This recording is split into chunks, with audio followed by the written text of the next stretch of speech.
Hello guys, welcome back to the Auto Intuitive channel. This is Isaac. This time I have a special one for you.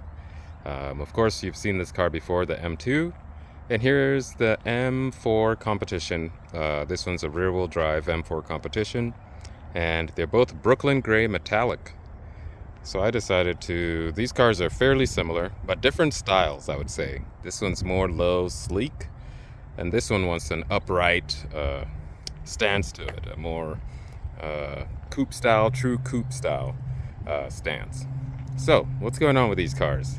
They're fairly alike, and why would you want to take one over another? So this is the M4 here. This has the S68 as well as the M2. They have the same engine. M2 makes 453 horsepower. This one makes 503. That's because it's a competition. Really, it makes 479, I believe, horsepower without the competition guys. And usually when you see a competition, I didn't know this for a little while, usually it's all-wheel drive, but this one's rear-wheel drive, and that's why it's great to compare it to the M2. So, what are the differences? So, being a competition, I would ignore the black side mirrors going on this thing and the black side skirt here at the bottom, because you could see on the M2 the whole car is one color. That's because it's not a competition, and the competition version of this car is not out yet, and also the all-wheel drive M-tuned version of this car is not out yet, but they're still very similar. Both have carbon fiber roofs. Ta-da! Look at that, 2,800 bucks. Both have carbon fiber trims on the interior. Look how beautiful that is. But this M2 has the iDrive 8, of course. The M4 next to me here still has the iDrive 7. Sorry about the honk there.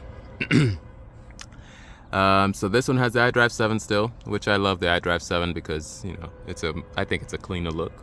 Carbon fiber as well on the interior. You got the paddles, red buttons, yada yada. Trunk wise, the M4 has a powered trunk.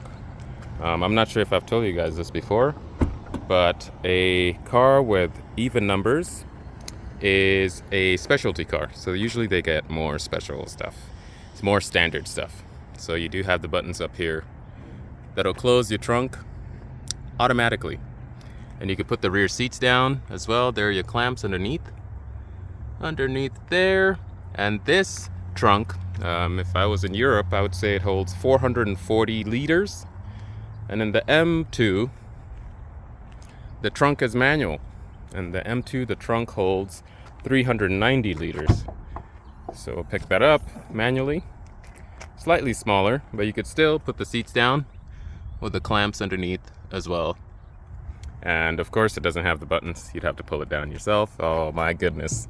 That's because this car is a more purist car than that one, but this is still quite a hoot to drive. I drove this car at the immersive event, and then I finally understood what the current M4 is. And the M4 CSL is outrageous. I haven't seen one in person. The wheels. The M2 comes with wheels that look near competition guys. See the honeycomb wheels here? Compared to, and it's on Pirelli P0 tires. So is the M4. And these are 20 inches. And then I turn over here. Now look at these wheels. Let's go on the other side where the sun is, because we're in the shady side. These have a more honeycomb thing going on the competition wheels. And they're also P0s, and they're also 20 inches on the back. And 19s on the front. But you could see how honeycomb they look. Like that. And then we'll go to the M2, which is more of a spiky. But remember, this is not a competition. See that spiky look. I'm not sure which one I like better. As the front, the M2 has this hood dome. You can see this dome here if you look at it in an angle. You see it? And then on the M4, you have these fake hood vent things, which you could also paint. Put some paint around in here and make it look real nice. But it's not a dome such as the M2. Anyways, And then you could see from the interior, that's where you could see how the dash is different. M2's dash is a lot lower. Sorry for the reflection of the sun there. But in the M4, you could see the dash, the gauges, because it has iDrive 7, it still has the cowl, which means less visibility outwards. And that also means, based on the shape of the car, because it's a lot smoother, meaning you're sitting lower, this one sits a lot more upright. So you have more window, so you could see out better. Rear seats, based on both these cars, this one gives you have to sit more upright in this one. And then this one, you have a little more leg room when you're sitting in the back, but the headroom is still squandered. Actually, I was surprised the headroom got better because you had more leg room. Another difference is the door handles on the M4. See that? Remember the suitcase comment I made on the last M2 video? Then this one has the flush, that frozen freezer look. There you go. And if you open the hoods on these cars, they look identical.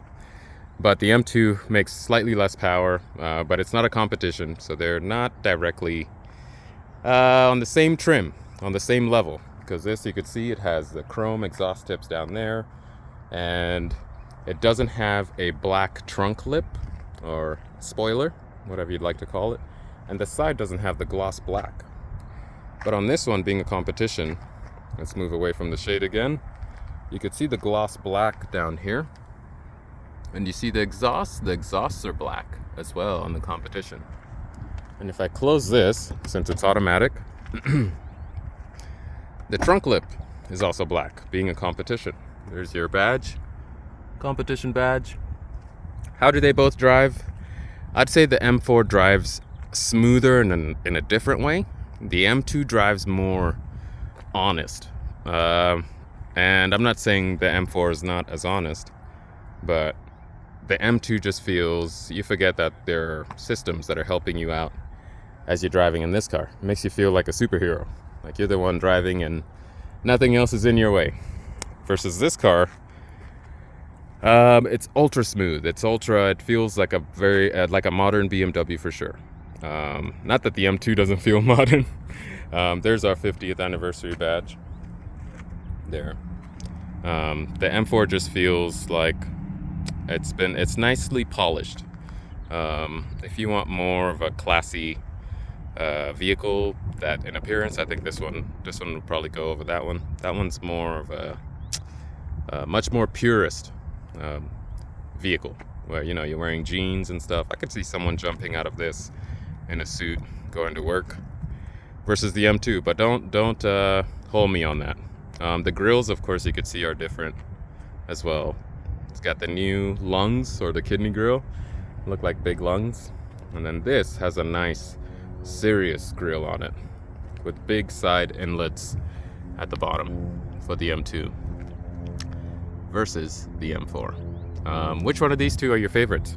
I just wanted to view these cars, and you know which one I like, how it drives better. For some reason, this just feels it shifts a lot faster. I'm not sure if it's the weight. I think there's something else going on there. And of course, I think the power is also being lied about. Being BMW, it probably makes more power. It probably makes close to what that's making, really. It's probably making 500. It's pretty quick. And of course, it's a lot lighter, so that has something to do with it. One thing is this bulge on the back of the wheel arches, on the M2. I like it a lot. And if the car was black, it would be much more pronounced. That bulge, how it goes over the wheels, is incredible. Oh, look at that angle. Incredible. Versus this car is a less purist car. It wants to be more smooth. Not saying that, the dynamics have been lowered because it doesn't have a bulge, but its bulge is not as pronounced. It's trying to be smooth. And I actually think it's wider in the front than it is in the back. Taillights are different and everything. But anyways, what do you guys think about these two? Thank you for watching. Ask some questions. I'm here for you. Thank you. I hope you have a great day. See you on the next video. Adios.